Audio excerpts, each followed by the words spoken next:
Nothing like a storm is what I always say. In a storm you can always tell the men from the boys. Ah, hello there, Perkins. Anything up? You look like a dying duck in a thunderstorm. Can't you feel it? It's magnificent.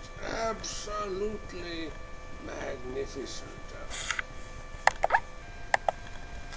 How right you are, sir.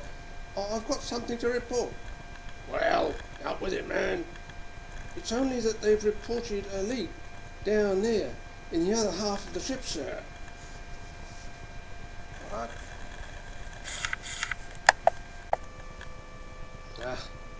The other half's always messing things up.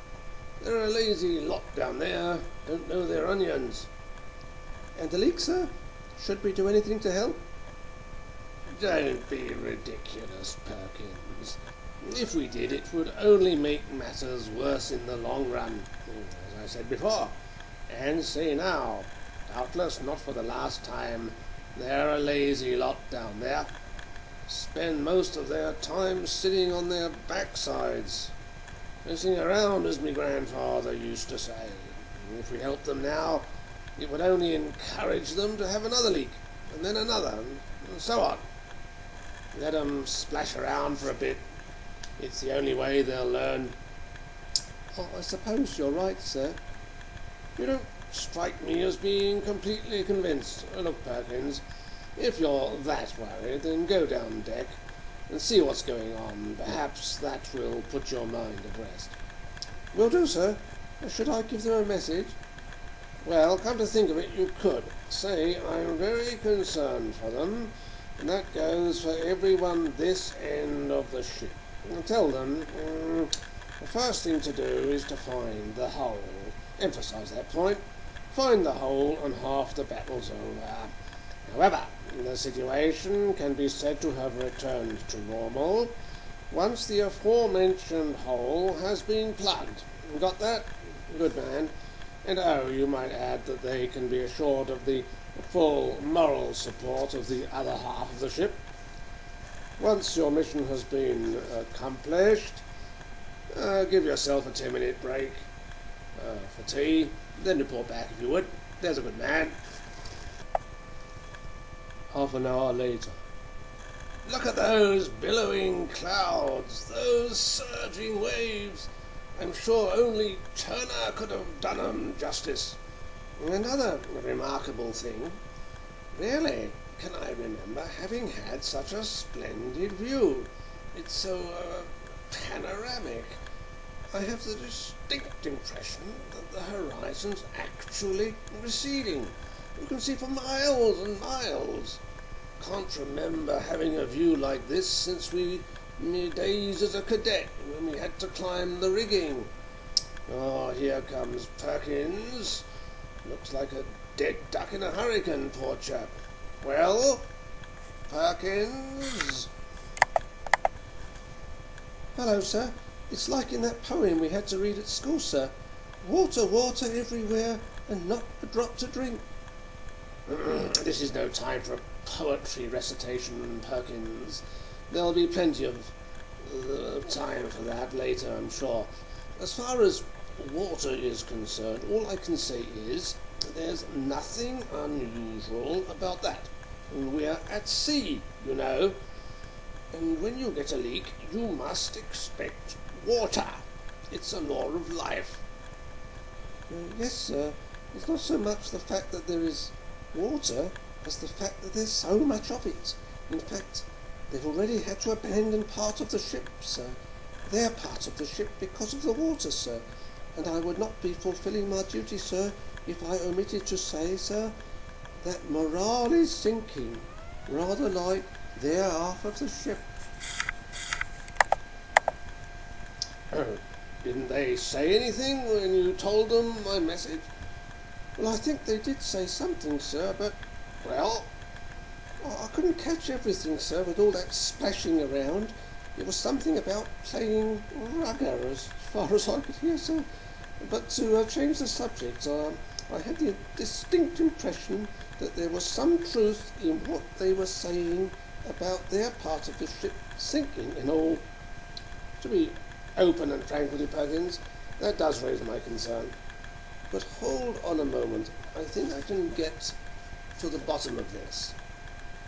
So their part of the ship is sinking, right? That was my impression, sir. And as you seem to be implying the same thing, there remains a little doubt in my mind as to the veracity of that. Now, the fact that their part is in trouble is not good. Certainly not good for them, and we should take no pleasure in the discomfort of others. There seems to be a brighter side to the picture. You must always look for the brighter side of the picture. Otherwise you'll get too depressed by all this gloom and doom talk that's going around. What is the brighter side, sir, if I may ask? Good question, Perkins. I'm glad you asked. This is the point. Look out to sea, man, and what do you see? Water, sir. Lots and lots of it. Precisely, Perkins. And what's more, lots more than you would normally see from this position on the ship. Yes, Perkins, this part of the ship is rising. But the brighter side, sir? You're a bit slow today, Perkins. That is the brighter side. We have gone up in much the same proportion as they have gone down. We are getting drier in much the same measure that they are getting wetter. I haven't got all the statistics at my fingertips, but let's have a look here. Sketch, yes. Look at this. I've made this sketch. Yes. As I say, I haven't got all the facts at my fingertips, but if you take a broad, balanced view, that the extreme values of the Plimsoll mark, extended by the water level, average out to those pertaining prior to the present state of imbalance. In other words, Perkins, nothing has fundamentally changed. Except that down there, they've got a lot much wetter than they were before, and there's even talk of one or two mates being missed. Oh, that's enough of your impertinence, Perkins. Look, you're obviously somewhat overwrought, perhaps seasick, suffering from strain. Why don't you listen to the radio and occupy your mind? Sorry, sir. I'll do that. I'll be back soon then. Good, Perkins.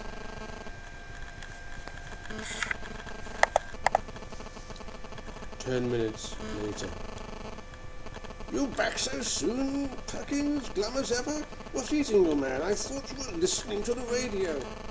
I was, sir. It was all about bad weather conditions at sea.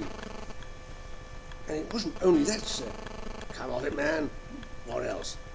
There were reports of a ship going down. Which ship? I don't know, sir. Just a ship. Yes, but you know as well as I do that ships go down occasionally. I don't see any reason to get alarmist. But that's just it, sir. Even if ships only go down occasionally, when they do go, they always say this or that ship went down, don't they, sir?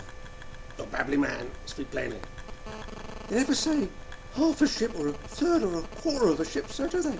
It's always old ships that go.